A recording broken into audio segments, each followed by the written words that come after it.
Soybean কারি recipe. প্রথমে কড়াতে জল নিয়ে নিয়েছি, 1 চামচ লবণ দিয়েছি, 1 চামচ হলুদ দিয়েছি। জলটা ফুটে উঠলে সোয়াবিনগুলো দিয়ে দিতে হবে।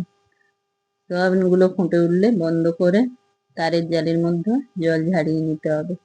সোয়াবিনগুলোর মধ্যে জল ঝারিয়ে নিয়ে তেলের মধ্যে দিয়ে ভেজে নিতে হবে।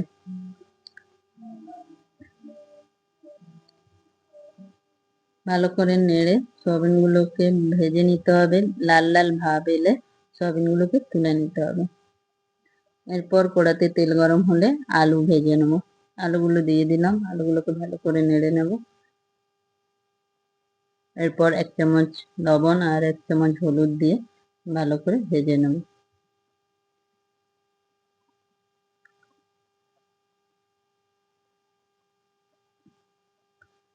আলুগুলো ভালো করে ভাজা হয়ে গেছে, এবার আমি তুলে নিতে হবে।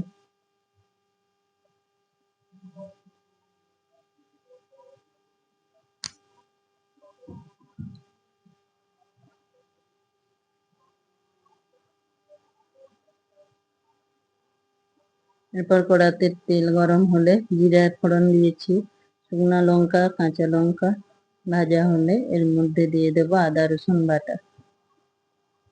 আদা রসুন বাটাটা ভালো করে ভেজে নিতে হবে। ভাজা হয়ে গেলে দিয়ে দেওয়া হবে পেঁয়াজ বাটা। পেঁয়াজ বাটাকেও ভালো করে ভেজে নিতে হবে।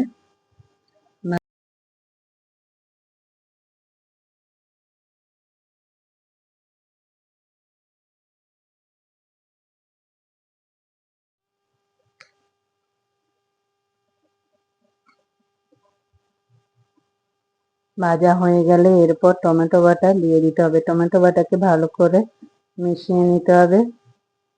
তারপরে হলুদ গুঁড়ো 1 চামচ দিয়ে ভালো করে মিশিয়ে নিতে হবে। লঙ্কা গুঁড়ো 1 চামচ দিয়ে মশলাটাকে কষিয়ে নিতে হবে। এরপরে জিরা গুঁড়ো 1 চামচ, ধনে গুঁড়ো 1 চামচ আর সামান্য জল দিয়ে মশলাটাকে কষিয়ে নিতে হবে।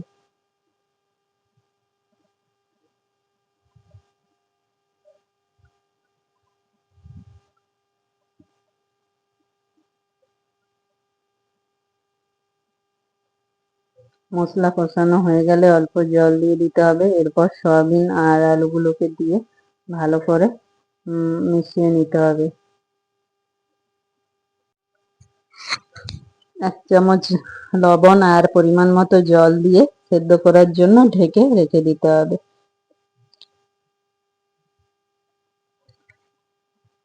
ঢাকনা খুলে আবারও ভালো করে নেড়ে নিতে হবে। আলু সেদ্ধ হয়েছে কিনা দেখে নিতে হবে। আবার ঢেকে সেদ্ধর জন্য দিয়ে বসিয়ে রাখতে হবে।